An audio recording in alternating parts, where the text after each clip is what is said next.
میں مبلغ بنوں سنتوں کا، خوب چرچا کروں سنتوں کا۔ الحمدللہ رب العالمین والصلاة والسلام علی سید المرسلین، اما بعد فاعوذ باللہ من الشیطان الرجیم، بسم اللہ الرحمن الرحیم۔ الصلاة والسلام علیک یا رسول اللہ وعلی آلک واصحابک یا حبیب اللہ۔ الصلاة والسلام علیک یا نبی اللہ وعلی آلک واصحابک یا نور اللہ۔ حضرت ابی بن کعب رضی اللہ تعالیٰ عنہ نے رسول اللہ صلی اللہ علیہ وسلم کی بارگاہ میں عرض کی کہ میں تو آپ صلی اللہ علیہ وآلہ وسلم پر بہت زیادہ درود پڑھا کرتا ہوں، آپ بتا دیجئے کہ دن کا کتنا حصہ درود پڑھنے کے لیے مقرر کروں۔ نبی کریم صلی اللہ علیہ وآلہ وسلم نے فرمایا کہ تم جس قدر چاہو مقرر کر لو۔ حضرت ابی بن کعب رضی اللہ تعالیٰ عنہ نے عرض کی کہ میں دن رات کا چوتھائی حصہ یعنی 1/4 درود پڑھنے کے لیے مقرر کر لوں۔ سرکار صلی اللہ علیہ وآلہ وسلم نے ارشاد فرمایا تم جس قدر چاہو مقرر کر لو، ہاں اگر تم چوتھائی سے زیادہ حصہ مقرر کر لو گے تو تمہارے لیے بہتر ہی ہوگا۔ حضرت ابی بن کعب رضی اللہ تعالیٰ عنہ نے عرض کی کیا میں دن رات کا نصف حصہ یعنی آدھا حصہ 50% یہ مقرر کر لوں؟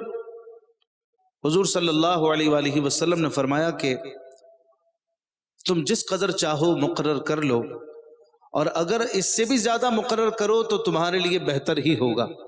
اب حضرت ابی بن کعب رضی اللہ تعالیٰ عنہ نے کہا کہ کیا میں دن رات کا 2/3 مقرر کر لوں، یعنی 33+33 2/3 مقرر کر لوں اور 1/3 اپنے کام کاج کے لیے؟ آپ صلی اللہ علیہ وسلم نے وہی ارشاد فرمایا کہ تم جتنا چاہو مقرر کر لو، اور اگر اس سے زیادہ مقرر کرو گے تو تمہارے لیے بہتر ہی ہوگا۔ حضرت ابی بن کعب رضی اللہ تعالیٰ عنہ نے پھر عرض کی یا رسول اللہ اب میں دن رات کا تمام حصہ درود پڑھنے میں ہی صرف کروں گا۔ نبی کریم صلی اللہ علیہ وسلم نے اس پر ارشاد فرمایا کہ اگر تم ایسا کرو گے تو درود تمہاری تمام فکروں اور غموں کو دور کرنے کے لیے کافی ہو جائے گا، اور تمہارے تمام گناہوں کا کفارہ ہو جائے گا۔ کیا بات ہے، سبحان اللہ۔ ذات والا پہ بار بار درود، بار بار اور بے شمار درود، بے عدد اور بے عدد تسلیم، بے شمار اور بے شمار درود، بیٹھتے اٹھتے جاگتے سوتے ہو الہی میرا شعار درود۔ صلو علی الحبیب صلی اللہ تعالی علی محمد وعلی آلہ وصحبہ وسلم، صلاۃ و سلام علیک یا سیدی یا رسول اللہ۔ آج انشاءاللہ ہم اپنے بیان میں سیدنا امام جعفر صادق رضی اللہ تعالیٰ عنہ کی سیرت اور کردار کے بارے میں کچھ باتیں سنیں گے، آپ کا تعارف بھی سنیں گے، اور آپ کے بیٹے سیدنا امام موسیٰ کاظم رحمۃ اللہ تعالیٰ علیہ جو کہ بڑی عظیم الشان ہستی ہیں، اور آپ کا مزار شریف بغداد معلیٰ میں ہے، آپ کو انہوں نے کیا نصیحتیں کی اس حوالے سے بھی کچھ سنیں گے۔ ایک 4 سالہ بچہ جو کہ سید زادہ تھا، وہ بازار کے بیچ میں زار و قطار رو رہا تھا۔ کسی صاحب نے اس آل رسول کی خدمت کے جذبے سے سرشار ہو کر پوچھا کہ شہزادے کیا بات ہے، آپ کیوں رو رہے ہیں؟ اگر کسی چیز کی ضرورت ہے تو میں آپ کو پیش کر دوں، آپ مجھے حکم کیجئے۔ یہ سن کر مدنی منع کے رونے کی آواز اور بلند ہو گئی اور کہا کہ چچا جان، اللہ کے خوف اور اس کے غضب سے میرا دل بیٹھا جا رہا ہے۔ ان صاحب نے شفقت سے عرض کی شہزادے آپ ابھی بہت چھوٹے ہیں، ابھی سے اتنا خوف کس چیز کے لیے؟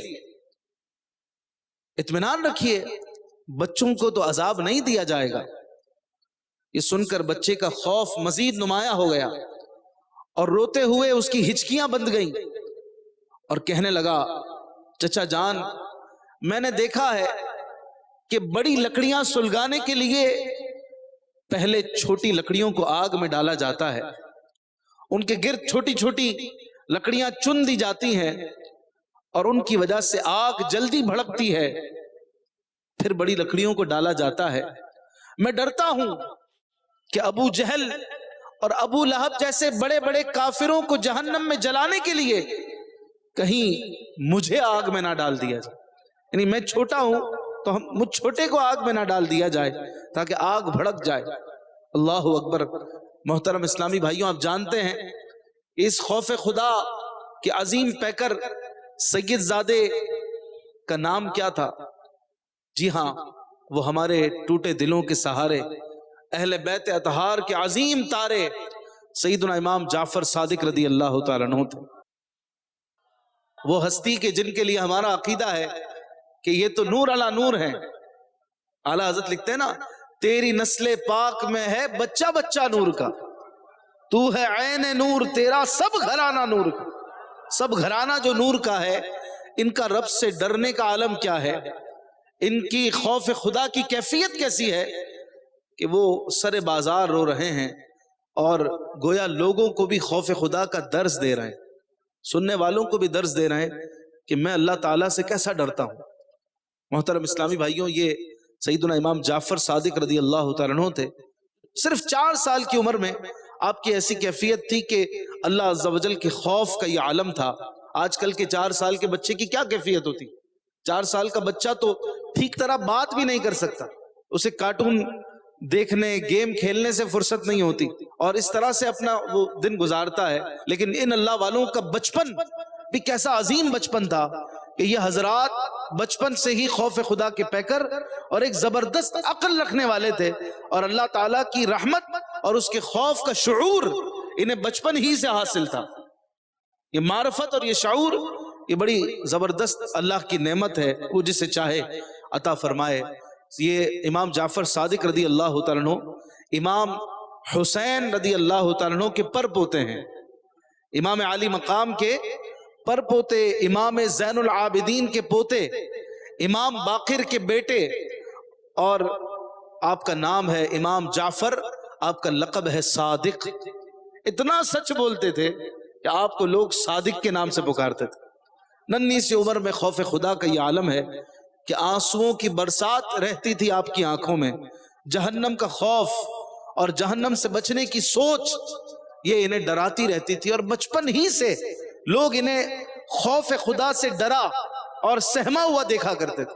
اللہ تعالیٰ ان کے صدقے ہمیں بھی خوف عطا فرمائے کہ یہ وہ خوف ہے، یہ وہ بے چینی ہے جو آخرت کی بے چینیوں کو ختم کرنے والی ہے، یہ وہ بے چینی ہے جو آخرت کا چین دلاتی ہے۔ اللہ ہمیں عطا فرمائے۔ امیر علیہ سنت دعا کرتے ہوئے کہتے ہیں نا، جلا دے نارے جہنم کرم ہو، جلا دے نارے جہنم کرم ہو، بہے بادشاہ امم یا الہی، مجھے نارے دوزخ سے ڈر لگ رہا ہے،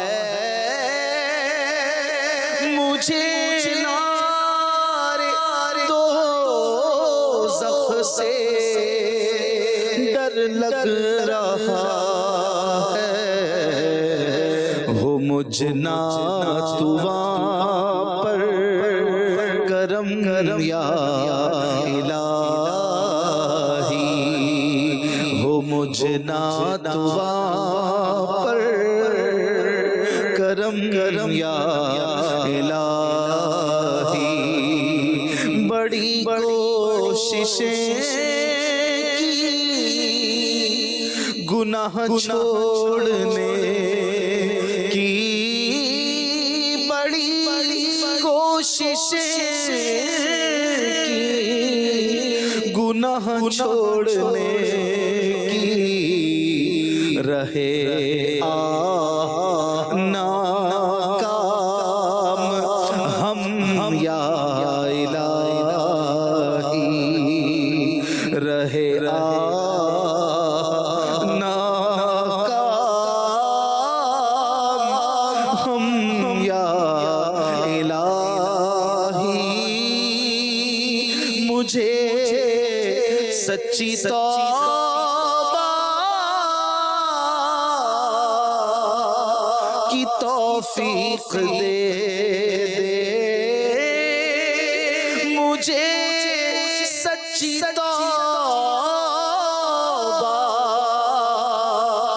کی توفیق دے دے، پے تاجدار حرم یا الہی، پے تاجدار حرم یا الہی، صلو علی الحبیب صلی اللہ تعالی علی محمد صلی اللہ علیہ وسلم۔ ایک اور بات جو اس حکایت سے ہمیں سیکھنے کو ملی، امام جعفر صادق رضی اللہ تعالیٰ عنہ کی رونے والی حکایت سے، 4 سال کی عمر میں آپ کی یہ کیفیت ہے، اس سے یہ بھی پتہ چلا کہ ہمارے بزرگان دین اور اسلاف یہ اپنے بچوں کی تربیت کیسی کرتے تھے، ان کے ذہنوں میں، ان کی سوچ میں کیا بات ڈالتے تھے کہ 4 سال کی چھوٹی سی عمر امام جعفر صادق کو بے قرار کر رہی ہے اور اسی فکر میں اشکبار کر رہی ہے۔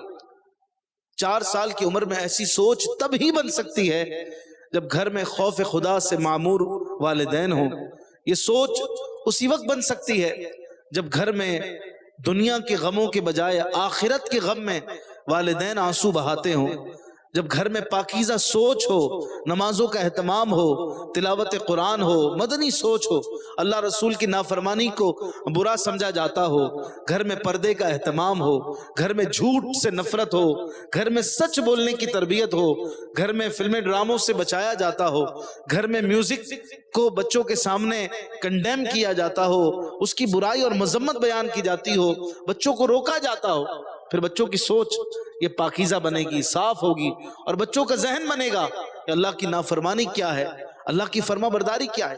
اسی سوچ کا اثر سیدنا امام جعفر صادق رضی اللہ تعالیٰ عنہ کی ذات میں نظر آ رہا ہے۔ آپ بچپن ہی سے خوف خدا سے سرشار ہیں، اور یہ دیکھ کر، آپ کے خوف کو دیکھ کر دوسروں میں خوف خدا پیدا ہوتا جا رہا ہے۔ آپ کے بارے میں منقول ہے کہ آپ رحمت اللہ تعالی علیہ رات کو قبرستانوں میں تشریف لے جایا کرتے اور فرماتے، اے قبر والو، کیا بات ہے کہ میں تم لوگوں کو پکارتا ہوں تو تم کوئی جواب نہیں دیتے؟ پھر آپ فرماتے، افسوس کہ میرے اور تمہارے درمیان ایسا پردہ ہو گیا ہے، لیکن آئندہ میں بھی تمہارے جیسا ہونے والا ہوں۔ آپ یہی کلمات فرماتے رہتے اور روتے رہتے یہاں تک کہ صبح ہو جاتی اور آپ نماز فجر کے لیے مسجد تشریف لے آتے۔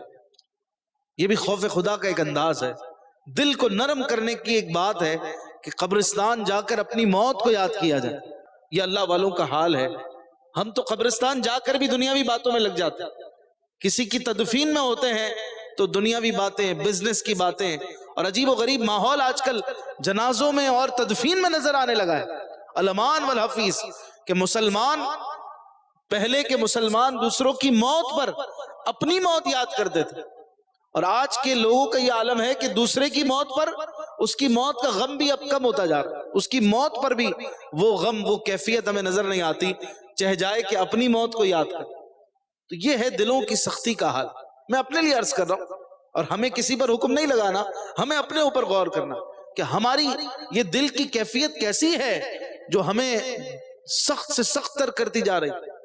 حالانکہ اللہ کے خوف سے تو پتھر بھی رو پڑتے ہیں۔ قرآن میں اس بات کو اللہ نے بیان فرمایا کہ اللہ کے خوف سے پتھر ٹوٹ کے گر پڑتے ہیں، تو کچھ سے پانی نکلنے لگتا ہے، کچھ سے اللہ کے خوف سے چشمے نکلنے لگتے ہیں۔ آپ نے دیکھا ہوگا پتھروں سے پانی بہتے ہوئے، یہ کیوں بہتا ہے؟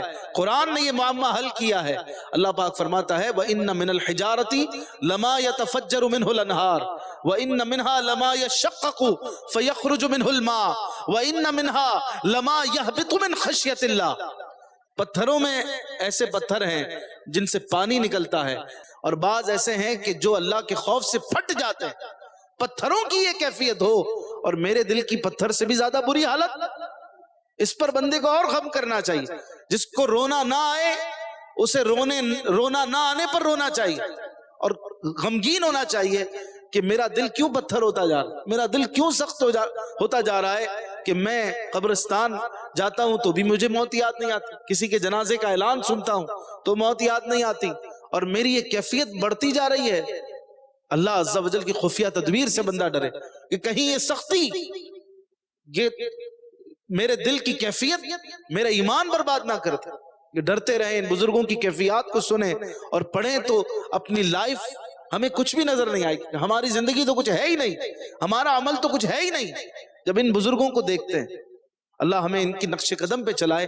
حضرت سیدنا داؤد طائی رحمت اللہ تعالی علیہ نے امام جعفر صادق رحمت اللہ تعالی علیہ کی خدمت میں حاضر ہو کر عرض کی، آپ چونکہ اہل بیت سے ہیں اس لیے مجھے کوئی نصیحت فرمائے۔ امام جعفر صادق خاموش رہے۔ جب آپ نے دوبارہ عرض کی کہ اہل بیت کے فرد ہونے کے اعتبار سے اللہ نے آپ کو جو فضیلت بخشی ہے، اس لحاظ سے میں آپ سے عرض کرتا ہوں کہ آپ مجھے نصیحت فرمائیے، مجھے کوئی نصیحت کیجئے، یہ آپ پر ضروری ہے۔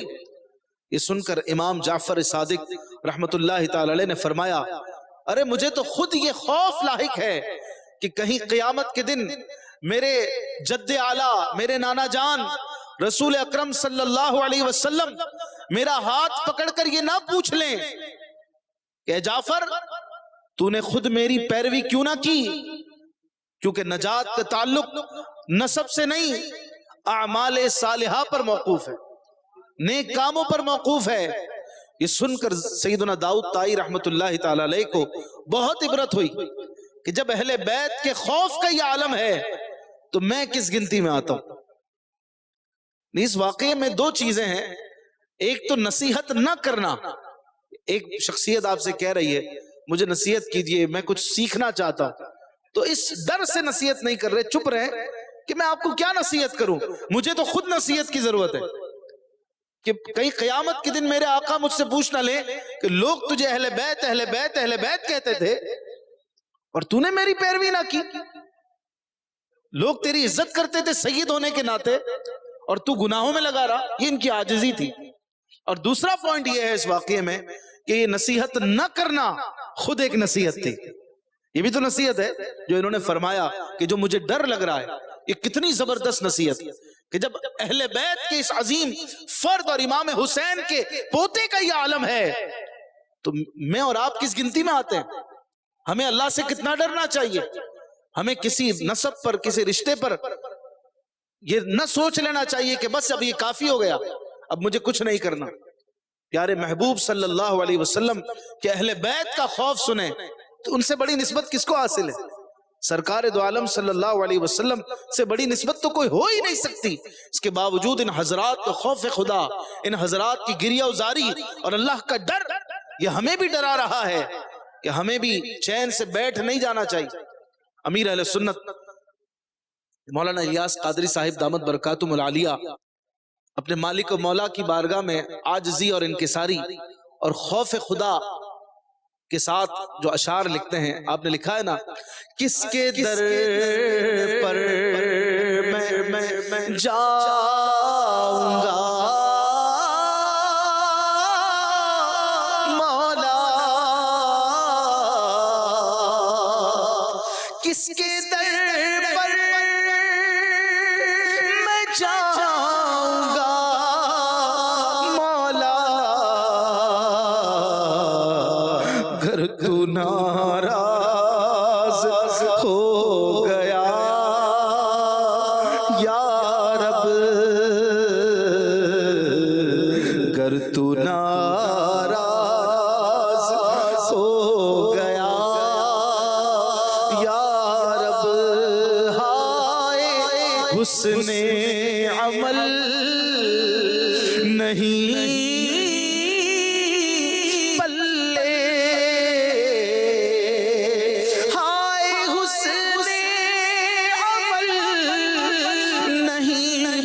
لے حشر میں میرا ہوگا کیا یا رب، حشر میں میرا ہوگا کیا یا رب، طالب مغفرت ہوں یا اللہ، طالب مغفرت ہوں یا اللہ، بخش حیدر کا واسطہ یا رب، بخش حیدر کا واسطہ یا رب، آمین آمین بجاہ النبی الامین صلو علی الحبیب صلی اللہ تعالی علی محمد صلی اللہ علیہ وسلم۔ محترم اسلامی بھائیوں، سیدنا امام جعفر صادق رحمت اللہ تعالی علیہ بہت بڑے زاہد، عابد اور خوف خدا کے وصف سے متصف تھے۔ آپ کا تقوی، آپ کی عبادت، آپ کی ریاضت انتہائی بے مثال اور باکمال تھی۔ نرمی، پرہیزگاری، شفقت، خوف خدا، حلم، مخلوق خدا سے محبت، یہ وہ اوصاف تھے جو اس اہل بیت کے عظیم فرد کے اوصاف ہیں۔ آپ رحمت اللہ تعالی علیہ کی ولادت یہ 17 ربیع الاول 83 ہجری پیر کے دن مدینہ منورہ میں ہوئی۔ امام جعفر صادق رحمت اللہ تعالی علیہ کی کنیت ابو عبداللہ، ابو اسماعیل، جبکہ لقب صادق، فاضل اور طاہر ہے۔ امام جعفر صادق یہ امام محمد باقر رحمت اللہ علیہ کے بڑے بیٹے ہیں۔ حضرت امام جعفر صادق رحمت اللہ تعالی علیہ کی والدہ کا نام سیدتنا ام فروہ ہے، جو کہ امیر المومنین حضرت ابو بکر کی پوتی ہیں۔ یعنی آپ کی والدہ سے آپ کا نسب حضرت ابو بکر صدیق رضی اللہ تعالیٰ عنہ تک پہنچتا ہے۔ یعنی ماں ابو بکر کی بیٹی ہیں اور آپ کے والد کا نسب حضرت مولا علی تک پہنچتا ہے۔ یعنی والد گرامی علی کے بیٹے ہیں، والدہ صدیقی ہیں، والد علوی اور فاطمی ہیں۔ کیا شان ہے امام جعفر صادق کی، اس کے باوجود خوف خدا، ڈر، اللہ کی یاد اور عبادت و ریاضت، یہ کیسی عظیم ہے، سبحان اللہ۔ امام جعفر صادق رحمت اللہ تعالی علیہ قادری سلسلے کے شیخ بھی ہیں، جو غوث پاک رحمت اللہ تعالی علیہ کے مرید بنتے ہیں، اور اس زمانے میں امیر اہل سنت دامت برکاتہم العالیہ کے ذریعے یا کسی کے بھی ذریعے غوث پاک کے مریدین میں شامل ہوتے ہیں، تو انہیں امام جعفر صادق رحمت اللہ تعالی علیہ کا مرید بننے کا بھی شرف مل جاتا ہے، الحمدللہ۔ گلستان اہل بیت کے یہ مہکتے پھول اہل بیت کے عظیم فرد ہیں، اور اہل بیت کی تو یہ شان ہے کہ آقا کریم صلی اللہ علیہ وسلم نے ارشاد فرمایا، کوئی بندہ کامل مومن نہیں ہو سکتا جب تک مجھے اپنی جان سے بڑھ کر نہ چاہے، اور میری ذات اسے اپنی ذات سے بڑھ کر محبوب نہ ہو، اور میری اولاد اس کو اپنی اولاد سے زیادہ پیاری نہ ہو، اور میری ذات اگر اسے اپنی ذات سے بڑھ کر محبوب نہ ہوگی تو وہ کامل مومن نہ ہو۔ میرے اہل بیت اگر اسے اپنے گھر والوں سے پیارے نہ ہوں گے، محبوب نہ ہوں گے، تو وہ کامل مومن نہ ہو۔ لہٰذا الحمدللہ ہمارا یہ دعویٰ ہے، اللہ ہمیں سچا کر دے کہ ہمیں اپنی ذات سے بھی زیادہ اپنے آقا سے محبت ہے، الحمدللہ ہے نا محبت، اور اپنے گھر والوں سے زیادہ آقا کے گھر والوں سے محبت ہے، الحمدللہ۔ ہمیں چاہیے کہ اہل بیت اطہار سے محبت کو اپنا شعار بنائیں۔ ان حضرات کی محبت، ان سے تعلق، ان کی وابستگی یہ خیر و برکت کا ذریعہ ہے، اور گمراہی اور ضلالت سے نجات کا بھی ذریعہ ہے۔ جو ان سے وابستہ ہو جاتے ہیں وہ کامیاب ہو جاتے ہیں، وہ گمراہ نہیں ہوتے۔ جیسا کہ پیارے آقا صلی اللہ علیہ وسلم نے فرمایا، میں تم میں 2 چیزیں چھوڑ رہا ہوں، جب تک تم انہیں مضبوطی سے تھامے رہو گے ہرگز گمراہ نہ ہوگے، ہرگز گمراہ نہ ہوگے۔ نمبر 1 کتاب اللہ، اور نمبر 2 میری آل،